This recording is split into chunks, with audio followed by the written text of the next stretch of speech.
السلام علیکم ورحمۃ اللہ وبرکاتہ. نحمده ونصلي على رسوله الكريم. أشهد أن لا إله إلا الله وأشهد أن محمدا عبده ورسوله. أما بعد.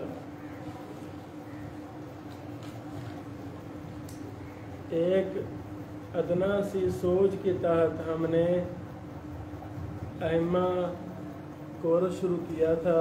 اللہ اسے قبول فرمائے. آج کی یہ ہماری آخری نشست ہے. اس میں جو اہم موضوعات تھے وہ الحمدللہ آج مکمل ہو جائیں گے. پھر ہم کتابی شکل میں بھی اس کو مرتب کریں گے. شیخ محترم شیخ عبدالحسن صاحب مرتب کر رہے ہیں. اس میں اور بھی بحوث ہم لائیں گے جو یہاں ہم نہیں بیان کر سکے. آج کا میرا عنوان ہے کہ ائمہ مساجد کے پاس طہارت کا کتنا علم ہونا چاہیے. اتنے دکھ افسوس کے ساتھ ہمیں یہ بات کرنا پڑ رہی ہے کہ کتنی مساجد میں ائمہ ہیں ان کو طہارت کے مسائل کا بھی علم نہیں بیچاروں کو. مثلا یہ وضو کا طریقہ کتنا میجر مسئلہ ہے. وضو کتنا میجر مسئلہ ہے, شرط ہے نماز کے لیے. غسل کتنا بڑا مسئلہ ہے, شرط ہے نماز کے لیے. تو ائمہ مساجد کو یہ بھی نہیں بیچاروں کو آتا. الا من رحم ربی.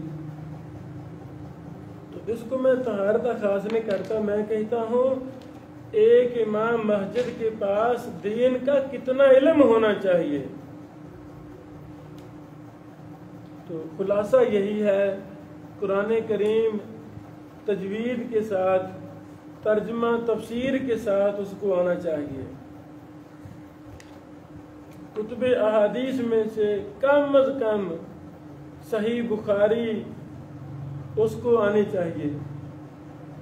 جس اہل علم کو صحیح بخاری آتی ہے, ترجمہ کرنا آتا ہے, پھر استحضار ہے, وہ 80% اس کو دینی مسائل آتے ہیں.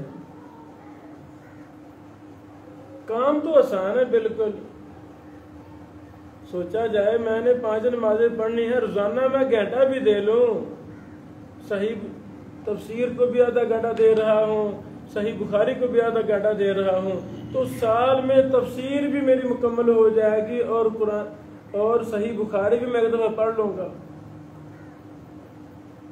جو امام مسجد اپنے اوپر لازم کر لے کہ قرآن کریم ترجمہ تفسیر کے ساتھ صحیح بخاری ترجمہ شرح کے ساتھ مجھے آنی چاہیے, اور اس کو یہ دونوں چیزیں ازبر ہو جائیں, اللہ کی قسم وہ اپنے علاقے کا امام مسجد نہیں, وہ مفتی بھی ہے, وہ شیخ بھی ہے, سب کچھ ہے. وہ اس محلے کے اس علاقے کے لوگوں کو شرعی رہنمائی کے لیے وہ امام کافی ہو جائے گا. پریشانی کیا ہے کہ ہم پڑھتے ہی نہیں. ایک میں نے اپنے برخوردار سے پوچھا, بیٹا کتنے سال ہو گئے ہیں بخاری پڑھے ہوئے؟ اس نے کہا بھی 10-12 سال ہو گئے ہیں. 10-12 سالوں سے ہی امام مسجد ہے. میں نے کہا بیٹا جھوٹ نہیں بولنا, ان 10-12 سالوں میں کتنی بار صحیح بخاری کا مطالعہ نصیب ہوا ہے, کتنی بار آپ نے دہرا لی؟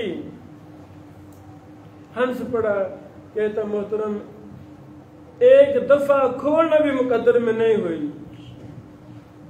یعنی صحیح بخاری ہے, میری ڈیوٹی امام مسجد ہوں, لوگوں کی عبادات کا امام ہوں, پیشوا ہوں, رہنما ہوں.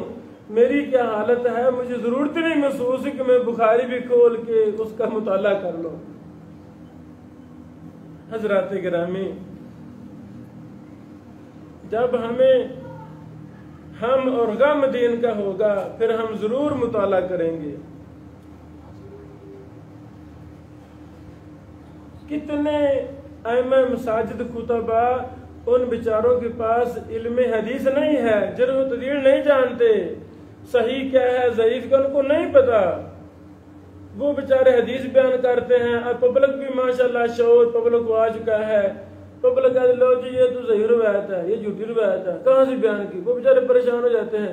میں کتنوں کو مشورہ دے چکا ہوں. میں پھر کہتا ہوں کوئی بھی خطیب ہے وہ قرآن کریم اور صحیح بخاری کو لازم پکڑ لے, اللہ کی قسم وہ فوت ہو جائے گا 100 سال کے بعد, قرآن کریم اور صحیح بخاری کا ڈاٹا مکمل نہیں ہوگا.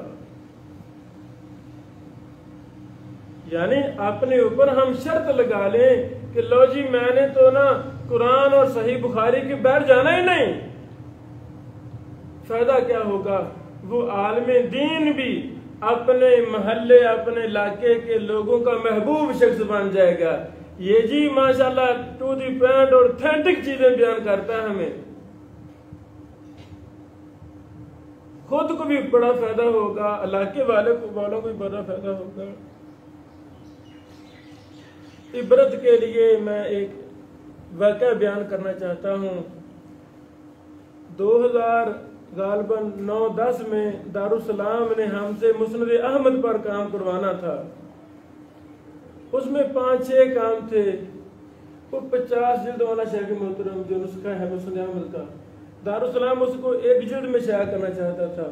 اس کی لمبی لمبی تحقیق کو ہم نے تلخیص میں پیش کرنا تھا اور نسخہ میمنیہ سے تقابل کرنا تھا, اعراب لگانے تھے, کچھ اس طرح کے اور 5 کام تھے.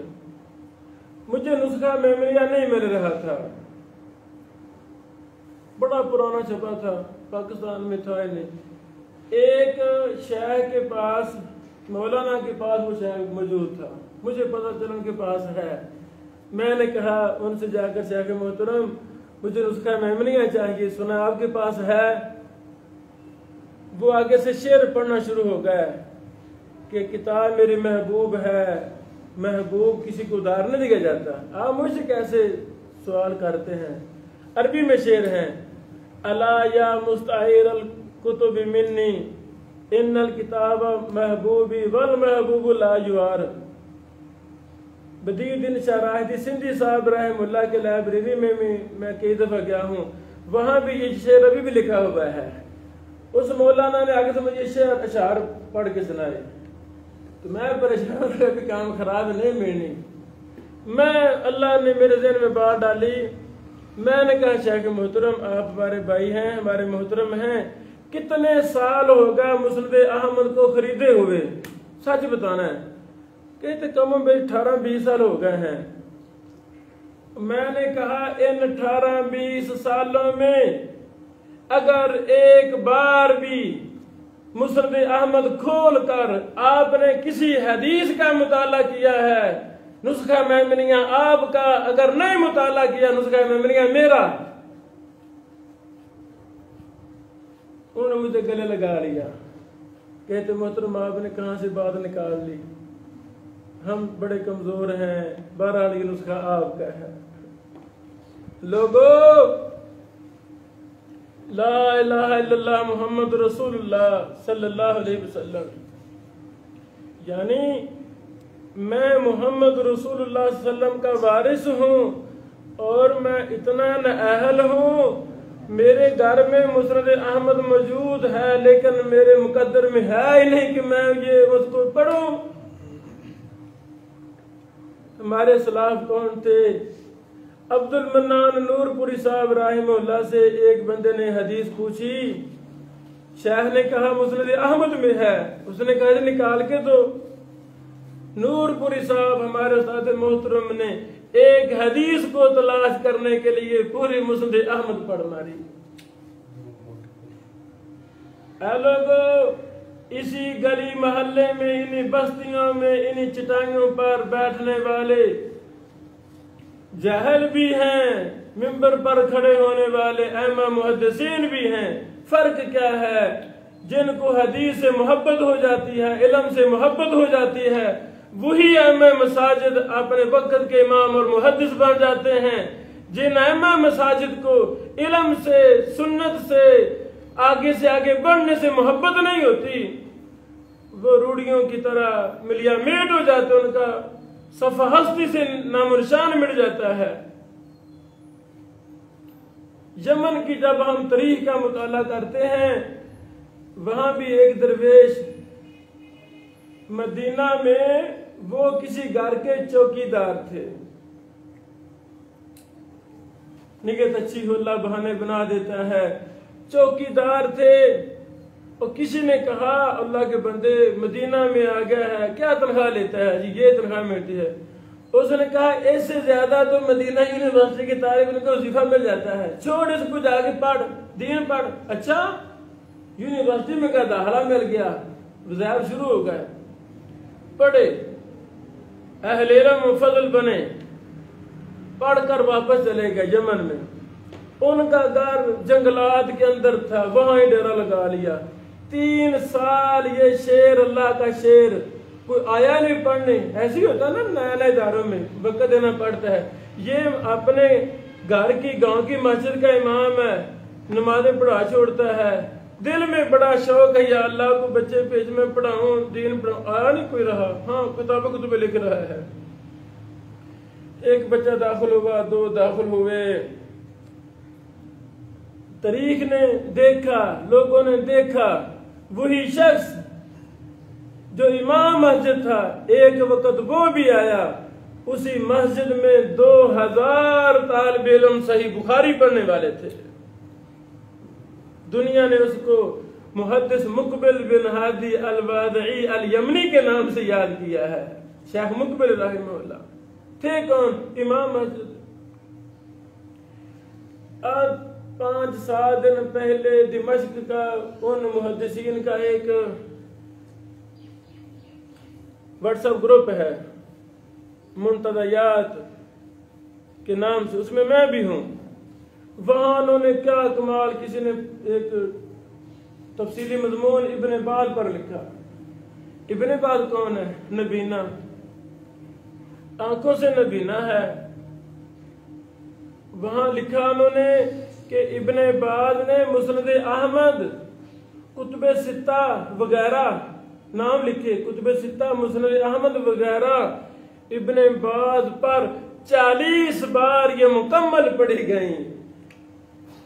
1 بار نہیں، 2 بار نہیں، 3 بار نہیں، 40 بار۔ ابن باز کے ساتھ نا ہمیشہ 2-3 قاری ہوتے تھے جو کتابیں پڑھتے تھے، انہوں نے تو نام بھی لکھے، فلاں فلاں ابن باز پر کتابیں پڑھتے تھے۔ ایک تھک جاتا تھا، دوسرا یا اللہ وہ تھک جاتا، یعنی ڈیوٹی ہوگی گھنٹہ کر 2 گھنٹے، پھر تیسرا مسلسل پڑھ رہے تھے۔ جب مجھے بھی ابن باز جیسا غم ہوگا، ہم ہوگا، شیخ نور پوری صاحب جیسا مجھے درد ہوگی، تو بتائیں میں مطالعہ کروں گا کہ نہیں کروں گا؟ میں بہت مطالعہ کروں گا، میں بہت مطالعہ کروں گا۔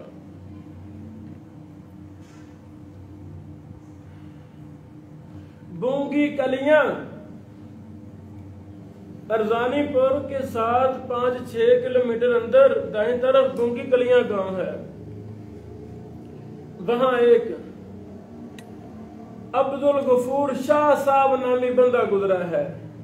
ایک عبدالغفور شاہ صاحب کھڑیاں میں زندہ ہیں بزرگ، وہ نہیں، یہ اور تھے۔ زین العابدین شاہ صاحب رائے گنج والے جو کچی کڑجمہ پڑھاتے ہیں، ان کے ابو کا نام تھا عبدالغفور شاہ صاحب۔ میں ان سے ملا ایک دفعہ، راجوال آئے تھے وہ کون تھے؟ کہاں رہ رہا ہے؟ بونگی کلیاں گاؤں کی مسجد کا امام ہے۔ ان سے میں ملا، 100 سال سے زیادہ عمر تھی ان بزرگوں کی۔ جب میں ملا، ہاتھ اتنا وزنی تھا جیسے کہ ببر شیر ہوتا ہے۔ میں پریشان ہو گیا کہ ہے بھی بزرگ اور اتنا کبھی ہاتھ ہے، جوانوں کی طرح سلام لیا۔ پھر باتیں شروع ہو گئیں۔ یہ وہ امام مسجد تھا تاریخ اسلام کا جس بزرگ نے ہندوؤں، سکھوں، مرہٹوں کے خلاف سینکڑوں کی تعداد میں اپنی فوج تیار کی تھی۔ ساری زندگی اس امام مسجد نے جہاد کیا، بڑے بڑے سرکش ہندوؤں کے ساتھ جنگیں کی، اور ان کے پاس صرف تحفۃ الاحوزی ہوا کرتی تھی۔ جہاں بھی قافلہ لے کر جا رہے ہیں یا مسجد میں ہیں، صرف یہ ساری زندگی تحفۃ الحفظ ہی پڑھاتے رہے۔ منڈی عثمان والا کے ساتھ آگے جائیں، وہاں ایک گاؤں ہے آہل، علیہ مدہ حالم آہل آل۔ اس گاؤں میں مولانا محمد یوسف راجوالوی رحمہ اللہ کا یہ گاؤں تھا بنیادی طور پر۔ اصل تو عمر نظر کے آگے تھے، پھر یہاں آ گئے اس گاؤں میں۔ یہ بھی بطور امامت راجوال میں ایک امام مسجد کے طور پر آئے تھے۔ یعنی یہ بزرگ، یہ زندہ ابھی تازہ نئی مثالیں قریب زمانہ کی ہمارے ائمہ مساجد کے لیے مشعل راہ ہیں کہ اگر امام مسجد ہی تہیا کر لے، وہ امام مسجد نہیں، وہی محمد یوسف راجوالوی جس کو دنیا شیخ الحدیث محمد یوسف محدث راجوالوی کے نام سے یاد کرتا ہے۔ زمانہ معترض ہے تو سب کچھ ممکن ہے، سب کچھ ممکن ہے۔ کیسے ممکن ہے؟ جب ہمیں سنت سے حدیث کے ساتھ پیار ہوگا، ہم امام مسجد رہ کر وہاں بہت کچھ کرنے پر قادر ہیں اور کر سکتے ہیں۔ میرا عنوان تھا کہ امام مسجد کے لیے کتنا علم ہونا ضروری ہے۔ بھائی جان، کم از کم امام مسجد قرآن مجید کے ترجمہ تفسیر پر ماہر ہو، کم از کم امام مسجد صحیح بخاری کا ترجمہ مفہوم معنی مفہوم سمجھنے پر قادر ہو۔ طریقہ کیا ہے؟ دونوں کو مسلسل پڑھنا انسان شروع کر دے۔ روزانہ آدھا گھنٹہ بخاری پڑھ رہا ہے، آدھا گھنٹہ تفسیر پڑھ رہا ہے، 8-10 بار پڑھتے پڑھتے یہ چیزیں زبانی یاد ہو جائیں گی۔ جمعہ پڑھانا ہے تو قرآن اور بخاری سے مطالعہ کر رہا ہے، درس دینا ہے قرآن اور بخاری سے مطالعہ کر رہا ہے، اپنے طور پر بھی مطالعہ کر رہا ہے۔ محمد بن حسن سگانی لاہوری بغدادی رحمہ اللہ نے، یہ لاہور کے تھے، پھر بغداد چلے گئے۔ یہ بہت بڑے امام اور محدث گزرے ہیں۔ انہوں نے صحیح بخاری کا نسخہ بغدادیہ کے نام سے ان کا نسخہ مشہور تھا۔ ابن حجر رحمہ اللہ نے 100 سے زیادہ جگہوں میں فتح الباری میں اس نسخے کو ترجیح دی ہے کہ راجی یہ نسخہ ہے۔ اتنا یہ معتبر نسخہ تھا۔ یعنی یہ سگانی لاہوری صاحب رحمہ اللہ یہ ہمارے لاہور کے تھے۔